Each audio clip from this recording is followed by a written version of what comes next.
Hey guys, welcome back. In this video, I'm going to show you how to remove member access to your Wix website. So let's get started. So by member access, you can actually see it by clicking on this third icon on your left sidebar that is called Pages and Menu.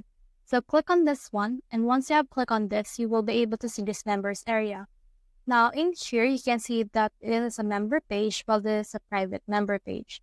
Now, if you want to remove a member page, you can just click on this gear icon and then you can see what it looks like in here. Now, you can add another private member page that you can actually integrate to your members area.